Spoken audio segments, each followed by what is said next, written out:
Anti corruption ब्युरोच्या ऑफिसमध्ये आता मी सगळीच्या सगळी माहिती जी कृषी घोटाळ्याची होती, ऑफिस ऑफ प्रॉफिटची होती, त्याचे पेपर बाय पेपर मी त्या सगळ्या आयोजना 2 आयोज त्यांनी असाइन केल्या त्याच्यासाठी. त्यांना ती पूर्ण माहिती एक्सप्लेन केली आणि आताच्या घटकेला स्टेटमेंट अजून दिलंच गेलं नाहीये. त्याच्यासाठी आता मी मंगळवारी येते असं त्यांना सांगितलंय. पण पूर्ण स्कॅम कसा झालाय, काय झालाय, कोणाला थेट फायदा झाला, टेंडरिंग प्रोसेस कसा चुकीचा होता, त्याच्यात कसे बदल घडवून आणण्यात आले होते, या सगळ्या गोष्टी मी आता मांडल्या आहेत. आणि या व्यतिरिक्त मी ऑफिस ऑफ प्रॉफिटमध्ये मग त्यांच्या व्यंकटेश्वरा इंडस्ट्रियल सर्व्हिसेस असो, टर्टल लॉजिस्टिक्स असो, त्या सगळ्या कंपन्यांची माहिती दिली. जगमित्र शुगरमध्ये पैसे कसे वळवण्यात आले व्यंकटेश्वरामधनं, या सगळ्या गोष्टींची माहिती देखील दिली. कायद्याच्या बाहेर जाऊन या गोष्टी कशा केल्या गेल्या याची देखील माहिती दिली. आताच्या घटकेला त्यांच्याकडनं अतिशय सकारात्मक असा प्रतिसाद मिळाला आहे. पण नेहमीच असं होतं की आपण सगळी आपली माहिती जीव ओतून त्यांना देतो. महाराष्ट्र सदन गोठ्यात देखील मी इथे आले होते. ऑफिस तेव्हा डिस्प्रपोर्शनेट ऍसेट्सची जी केस होती भुजबळांची, तेव्हा देखील मी इथे आले होते. पण प्रत्येक वेळेस एवढं जीव ओतून आपण 4, 4.5, 5 तास सगळी माहिती देतो. पण त्यातनं निष्पन्न जेव्हा चार्जशीट झाल्यानंतर, जेल झाल्यानंतर सुद्धा केसेस बंद केल्या जातात, खूप त्रास होतो. आता तरी तसं होऊ नये अशी अपेक्षा आहे. धनंजय मुंडेंनी ज्या ज्या चुकीच्या गोष्टी केल्या त्याची शिक्षा त्यांना झालीच पाहिजे आणि त्यासाठी माझे होतील तेवढे जीवतोड प्रयत्न मी करणार आहे.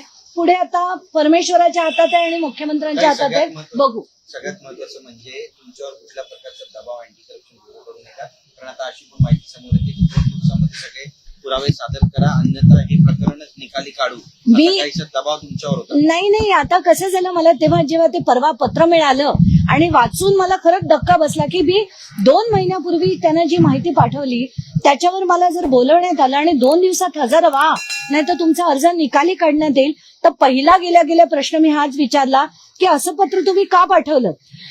त्यांचं असं म्हणणं होतं आमचा स्टँडर्ड फॉर्मॅट आहे आणि त्याच्यात चुकून हे मिस्टेक झाली असं आम्हाला म्हणायचं नव्हतं, तर आम्ही तुमची माफी मागतो. हे 2 दिवसात या आणि नाहीतर निकाली काढण्यात येईल, आमचा स्टँडर्ड फॉर्मॅट आहे आणि हे खरं असं पाठवायला नको होतं असं त्यांचं म्हणणं होतं. एक म्हण आहे, राम का नाम बदनाम. आता विपश्यना केंद्रात गेल्यानंतर धनंजय मुंडे रामकुंडावर गेलेले आहेत, तुमची प्रतिक्रिया? ते आता कुठे जातील, काय करतील. आता परमेश्वर म्हणजे एका रामाच्याच नाही 32 कोटी देव आहेत, त्या सगळ्या देवांना देखील ते आता ते मागतील त्यांच्याकडनं सुद्धा की काही सहकार्य व्हावं त्यांना. पण आताच्या घटकेला मी एवढंच सांगू शकते, जर अँटी करप्शन ब्युरोनी योग्य ती कारवाई केली तर याच्यातनं धनंजय मुंडे वाचत नाहीत.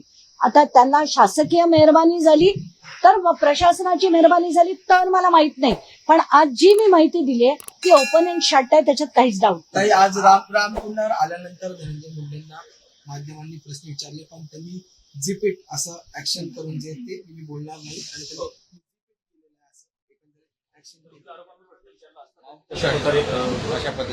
आणि नाही त्यांनी आता झिप बाय माउथ असं जर काही केलं असेल, झिपिट वगैरे म्हणाले असतील तर त्याच्यावर मी काय बोलणार. कारण तुम्हाला आठवत असेल ज्या दिवशी मी कृषी घोटाळा पूर्ण एक्सपोज केलेला त्याच्यानंतर माझ्या नंतर लगेचच त्यांनी एक पत्रकार परिषद घेतली होती आणि त्याच्यात त्यांनी सगळ्याच्या सगळ्या गोष्टी चुकीच्या आहेत असं मांडलं होतं. मला वाटेल ती त्यांनी टोपणनामं देखील दिली होती. तर आज ती वेळ आलेली आहे की खरं काय आहे ते आता शासनाकडे या पेपरद्वारे नक्कीच पोहोचेल. आता त्यांना याच्यात हे द्यायला, प्रत्येक गोष्टीत त्यांना पुरावे द्यायला नक्कीच यायला लागणार आहे. पण आता पुढे पहिली स्टेप काय आहे की अँटी करप्शन ब्युरोनी परवानगी मागायची असते. तर आता माझे जे पेपर्स आहेत ते त्यांनी घेतले. आता माझं स्टेटमेंट झाल्यानंतर दोन्ही गोष्टी लावून त्यांना सरकारकडे परवानगी मागायची असते की यांच्यावर कारवाई करायची की नाही. तिथे जर त्यांना परवानगी मिळाली तर पुढची चौकशी होणार आहे, नाहीतर आता त्यांना जर वर्ण आराम मिळाला तर काय होईल मला माहित नाही. पण ताईचा प्रश्न आहे, सुपेकर यांनी सुद्धा म्हटलेलं आहे की जे दसांनी आरोप केले त्या आरोपांमध्ये काही तथ्य नाहीये, याकडे तुम्ही कसं?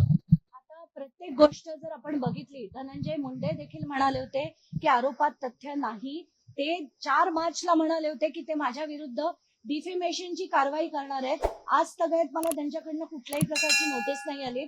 सुपेकर सुद्धा म्हणाले, त्यांच्या विरुद्ध जेव्हा मी बोलले, एक एक पेपर दिले, त्यानंतर सुद्धा ते पण म्हणाले की मी डिफेमेशनची नोटीस पाठवीन. आजपर्यंत मला काही आलेली नाहीये.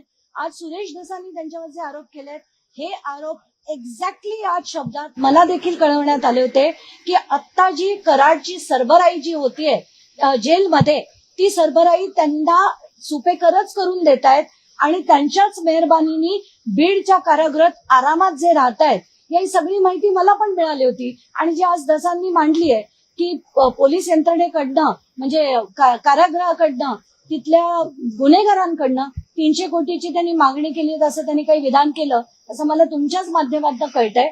तर बघू आता पुढे ज्या ज्या गोष्टी आहेत, मी जेव्हा बोलते तेव्हा मी सबस्टॅन्शिएट करते. धसांनी बोललेलं त्यांनी सबस्टॅन्शिएट करावं. ताई, ज्या पद्धतीने ते ऑफिस ऑफ प्रॉफिटचा मुद्दा मांडलेला, आढळून आलंय का ऑफिस ऑफ प्रॉफिट नेमकं झालंय या ठिकाणी? मी जे दिलंय ते बॅलन्स शीट सकट दिलेलं आहे आणि या 3 कंपन्याचं दिलंय. त्याच्यापैकी 2 कंपन्यामध्ये ऑफिस ऑफ प्रॉफिट होतं. हा एक भाग झाला.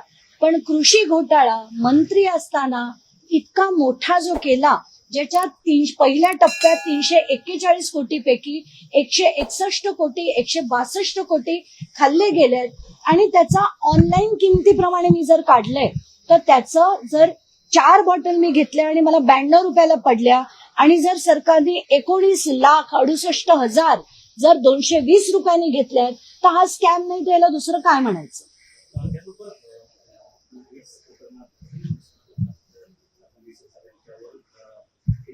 आरोप केले होते त्यांनी संजय शिरसाट सुरुवातीला म्हटलं की तुम्ही यामध्ये केवळ माझा मुलगा नाही तर 5 पार्टनर आहेत. तो आता जी कागदपत्र आहेत आम्हाला केवळ संजय शिरसाट यांचा मुलगा आणि त्यांची पत्नी अशी दोघांचीच कागदपत्र जे पार्टनर आहेत आणि हे दोघंच म्हटलं. ही सगळी माणसं उठता बसता फक्त आणि फक्त खोटं बोलतात.